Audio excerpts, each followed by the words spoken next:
மீனராசிக்காரர்களுக்கு வேற level transformation. சும்மா ராசிநாதன் காப்பாத்துற மாதிரி வேற யாருமே காப்பாத்தல இந்த மீனராசி. இந்த கேந்திரத்துல இருக்கிறது கோணத்துல இருக்கிறதோட விபரீத ராஜயோகம் ஏதாவது உண்டா?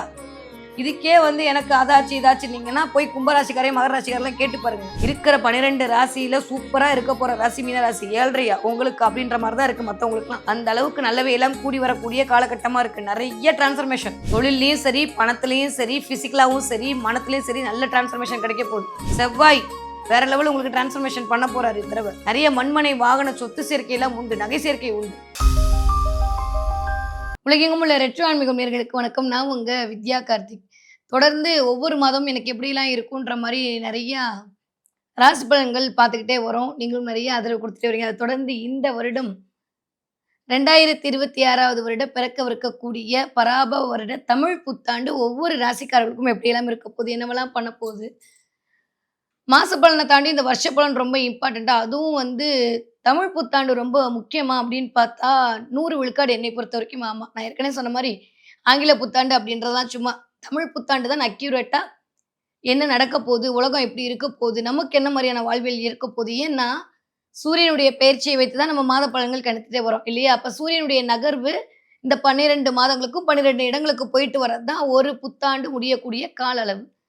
அப்ப தமிழ் புத்தாண்டின் வழி நம்ம கணிக்கக்கூடிய கணிப்பு அப்படின்றது மினிமம் ஒரு 30லிருந்து 40 விழுக்காடு நமக்கு ஒத்துப்போவதாக இருக்கும். மற்றவை எல்லாம் உங்க சுயஜாதகம் தான் இம்பாக்ட் பண்ண போகுது. அந்த வரிசையில பார்த்தோம்னா இந்த தடவை பராபவ வருடம் பிறக்க காத்திருக்கிறது. பராபவ வருடம் ஒவ்வொரு ராசிக்காரர்களுக்கும் இந்த பராபவ வருடம் என்னவெல்லாம் கொடுக்க போகிறது, என்ன காத்திருக்கிறது, இதுல நான் கவனமா இருக்கணும். இந்த வருஷமாவது நான் நினைச்சதெல்லாம் வாங்கிடுவேனா, இந்த வருஷம் ஏதாவது ஒரு ஸ்பெஷல் மூமெண்ட் இருக்கா அப்படின்னு பார்த்தோம்னா எஸ், 1 2 அப்படின்ற மாதிரி ஒரு 3 ஸ்பெஷல் மூமெண்ட் இந்த வருடம் உங்களுக்குன்னு காத்துட்டு இருக்கிறது. ஆமா, எப்பயுமே நம்ம எல்லாத்தையும் விட்டுட்டு இந்த சனி பயிற்சி, குரு பயிற்சி, ராகு கேது பயிற்சி இதுகள் வரும்போது மட்டும் ஓரளவுக்கு ரொம்ப ஆர்வத்தோடையும் ரொம்ப ஈகரா நம்ம ராசி பலன் பார்ப்போம். ஏன் அப்படின்னா அதெல்லாம் வருட கிரகங்கள்னு சொல்லக்கூடிய அமைப்பு. ஒரு வருடத்திற்கு மேலாக ஒரு இடத்துல இருந்து கொண்டு மனிதனுடைய வாழ்வியலை இயக்கக்கூடிய ஒரு காரணியாக அமையப்பெற்றவைதான் இந்த வருடக்கோள்கள். இந்த வருடக்கோள்களுடைய பெயர்ச்சி அப்படின்றது அந்த வருடம் அவர்களுக்கான வாழ்வில் ஏதோ ஒரு நல்லவையோ இல்லை ஏதோ ஒரு மைனஸையோ இண்டிகேட் பண்ணுது அப்படின்றதான் உண்மை. அந்த வகையில பார்த்தோம்னா இந்த தடவை 12 வருடத்திற்கு அப்புறமாக குரு தன்னுடைய உச்ச வீட்டை நோக்கி அமரப் போகிறார். எப்போ? ஜூன் மாதம் 1ஆம் தேதி. ஸோ இந்த தடவை பராபவ வருடத்தில் குரு பயிற்சி இருக்கு.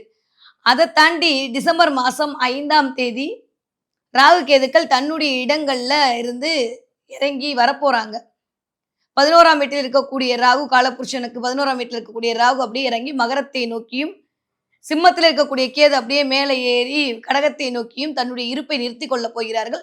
அந்த மாதிரி குரு 12 வருடங்களுக்கு அப்புறமாக தனக்கு பிடிச்ச உச்ச வீடான கடகத்தில் அமரப் போகிறார். அமர்ந்து அவர் பார்க்கக்கூடிய பார்வை என்பது கிட்டத்தட்ட 6ஆம் இடம், 8ஆம் இடம், 10ஆம் இடத்தை இயக்க போறார். வேலை, தொழில், திடீர் அதிர்ஷ்டம் எல்லாத்தையும் உலக மக்களுக்கு கொடுக்க குரு தயாராகிட்டார். ஓகே, அதை தாண்டி இன்னொன்று இருக்கு ஜோதிடத்துல ரொம்ப சிறப்பான விஷயம். குரு கேது எப்பொழுதெல்லாம் இணைகிறதோ அப்ப கேல யோகம் உண்டாகும்.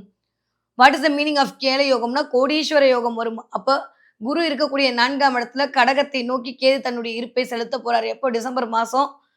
அந்த டிசம்பர் மாசத்துல இருந்து அந்த கேல யோகம் அப்படின்றது எகெயின் குருவுடைய பயிற்சி சிம்மத்துக்கு வர வரைக்கும் நிகழப்போகுது. இந்த மாதிரியான ஒரு சூப்பரான ஃபென்டாஸ்டிக்கான ஒரு அமைப்போட இந்த பராபவ வருடம் இனிதே பிறக்க காத்திருக்கிறது. ஸோ கோச்சாரத்தெல்லாம் நம்ம பார்த்தாச்சு. இப்போ ஒவ்வொரு ராசிக்காரர்களுக்கும் என்னவெல்லாம் செய்ய போகிறது, என்ன மாதிரிலாம் இருக்க போகுது, இந்த ஒரு வருடம் நான் நினைச்சதெல்லாம் வாங்கிடுவேனா அப்படின்னு வாங்க பார்க்கலாம். லாஸ்ட் பட் நாட் லீஸ்ட்ன்ற மாதிரி மற்றவர்களுக்காகவே வாழ துடிக்கும் மீன ராசிக்காரர்களுக்கு எப்படி இருக்க போகுது? ஏன் மேடம் பாட்டு பாடாதீங்க. நிஜமாவே இருக்கிற 11 ராசிக்காரர்கள் இன்க்ளூடிங் மீ யாரை பார்த்து கொஞ்சம் ஸ்டமக் பனிங்கா இருக்கா? உங்களை பார்த்து தான். அந்நியாயத்துக்கு இது வரைக்கும் ராசிநாதன் 4ஆம் இடத்துல கேந்திரம் ஏறி இருக்காரு. இப்போ 5ஆம் இடத்துக்கு வரப்போறாரு. கோணங்கள் ஏற போறாரு. இந்த கேந்திரத்துல இருக்கிறது கோணத்துல இருக்கிறதோட விபரீத ராஜயோகம் ஏதாவது உண்டா? இதுக்கே எனக்கு அதாச்சு இதாச்சு நீங்கன்னா போய் கும்பராசிக்காரே மகர ராசிக்காரெல்லாம் கேட்டு பாருங்க. கடகராசியை கேளுங்க. கதறி கதறி ஆட்டோகிராஃப் எடுத்தா 5 மணி நேரம் ஓடும். அந்த அளவுக்கு இருக்கு. மீனராசிக்காரர்களுக்கு வேற லெவல் டிரான்ஸ்ஃபர்மேஷன். சும்மா ராசிநாதன் காப்பாத்துற மாதிரி வேற யாருமே காப்பாத்தல இந்த மீனராசி.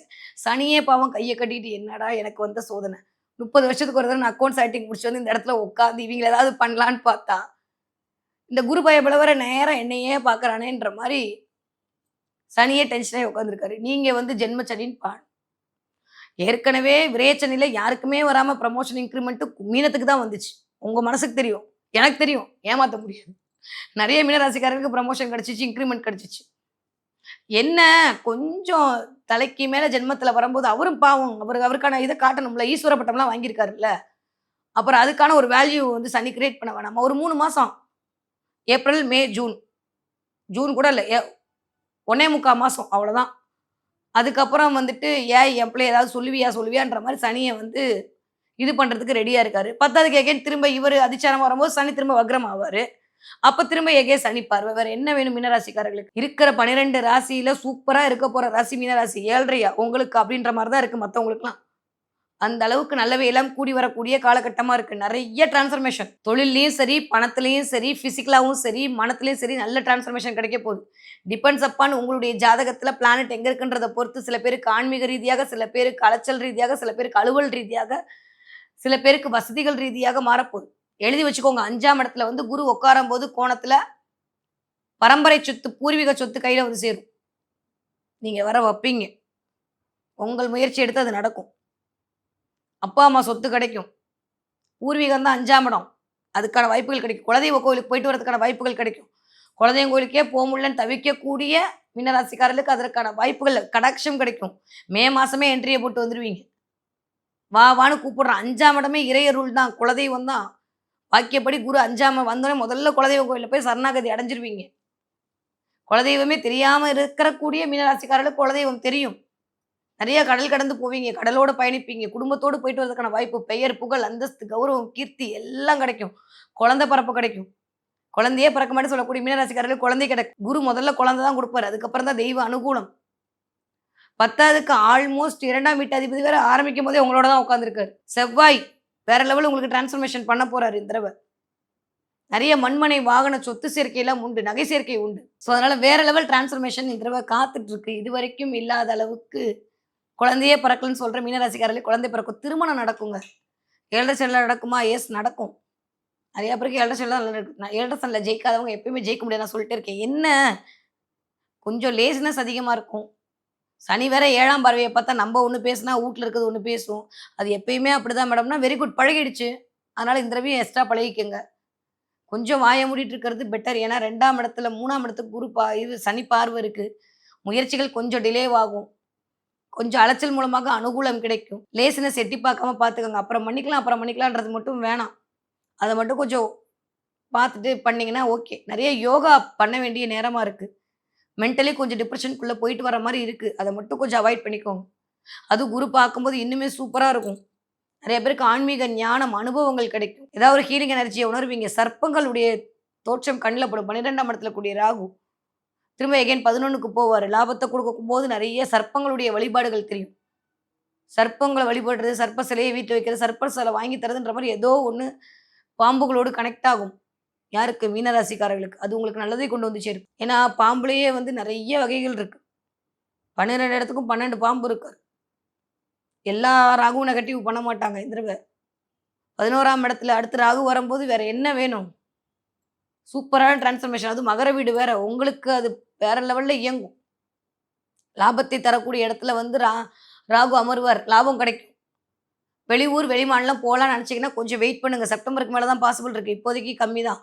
ஒரு வேலை இருக்குன்னா மட்டும் அடுத்த வேலைக்கு போங்க. இல்ல வேலைய விட்டுட்டு போனீங்கன்னா, வேலையில பிரச்சனை வரும். நான் திரும்பவும் சொல்ற மாரி வேலைய மட்டும் கவனமா இருங்க. வாயில தேவையில்லாத வடை சுடாதீங்க. யாருக்கும் நீங்க அட்வைஸ் பண்ண போறக்கில்ல. நம்மளுக்கு நெறைய வேலை இருக்கு. ஃபர்ஸ்ட்டு அத புரிஞ்சுக்கோங்க. அதே மாரி எல்லாரும் வந்து உங்ககிட்ட உட்காந்துக்க மாட்டாங்க. கொஞ்சம் உங்களுடைய நேரத்தை அடுத்தவர்கள் அப்படியே ஆக்குபை பண்ணிப்பாங்க. வேலை பளு அதிகரிக்கும். வண்டி வாகனங்கள்ல போம்போது கவனமா போயிட்டு வாங்க. 2 வீலர், 4 வீலர்லாம் வச்சிருக்கீங்கன்னா, ரொம்ப கவனமா இருக்கணும். அதுவும் 2 வீலர் வச்சிருக்கக்கூடிய மீனராசிக்கார குழந்தைங்க போறீங்கன்னா, பத்திரமா போயிட்டு வாங்க. வாய் புண்ணு, வயித்து புண்ணு வரும். வாயெல்லாம் கொஞ்சம் புண்ணாறதுக்கான வாய்ப்புகள்லாம் இருக்கு. செவ்வாய் இருக்கும்போது இப்போ. அதுக்கப்புறம் அதெல்லாம் சரியா போது. ஸோ ஆல்மோஸ்ட் எல்லாமே கூடி வரக்கூடிய 12 வருஷத்துக்கு அப்புறம் நடக்கக்கூடிய நல்லவை எல்லாம் இந்த தடவ நடக்க போகுது. 12 வருஷத்துக்கு முன்னாடி என்னலாம் நல்லது நடந்ததோ அதெல்லாம் இப்ப நடக்க போகுது. பெயர் கிடைக்க போகுது, புகழ் கிடைக்க போகுது, கௌரவம், அந்தஸ்து, காதல், கவிதை எல்லாம் எல்லாம் நடக்க போகுது மீனத்துக்கு. திடீர்னு சூதாட்டத்துக்குள்ள போலாமான்னு மனசு சொல்லும். நோ, நோ சொல்லிடுங்க. சனி என்ன வேணா பண்ணுவாரு. குரு பார்க்கும்போது காசு வரும், அது வரும், இது வரும்னு அப்படியே வேண்டாம். எந்த நாட்ல இருந்தாலும் சரி, லாட்டரி சீட்டு வாங்குறேன்னு சொல்லிட்டு ஏமாறாதீங்க. மீனராசிக்காரங்க. செட் ஆவாது. என்ன மேடம் இப்படி சொல்லிட்டீங்க? நானே நம்பர் தான் கேட்கலான்னு உங்களுக்கு மெசேஜ் பண்ணேன். இப்படி சொன்னீங்கன்னா என்ன அர்த்தம்? அப்படின்னா, ம்ஹ்ம். வேண்டாம்ப்பா.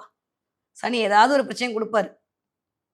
பேராசைப்பட வைக்கும் இந்த நேரம். இந்த சனி, குரு சேர்க்கை ஒண்ணும் அவ்ளோ சூப்பர் தான். பட் அவ்ளோ சூப்பர் இல்ல. ஏதாவது ஒரு ப்ராப்ளத்த குடுக்கும். ஒருவேள நம்மளுடைய ஜனன ஜாதகத்துல சனி, குரு எப்படி இருக்காருன்றத பொறுத்து, அது நம்மளுக்கு பிளஸ் சைனா, இல்ல மைனஸ் சைனான்னு ஒருவேள மைனஸ் சைனா இருந்ததுன்னா இன்னும் கொஞ்சம் கவனமா இருக்கணும். நெறைய ஜீவ சமாதிகளுக்கு போயிட்டு வாங்க. ஜீவ சமாதி வழிபாடு பண்ணிட்டு வாங்க. பழனியில இருக்கக்கூடிய அந்த முருகனை பிடித்துக் கொள்ளுங்க. மலை ஏறிட்டு வாங்க முடிஞ்சா. ஒரு 300 படி, 305 படி தான் ஏறி இறங்குங்க.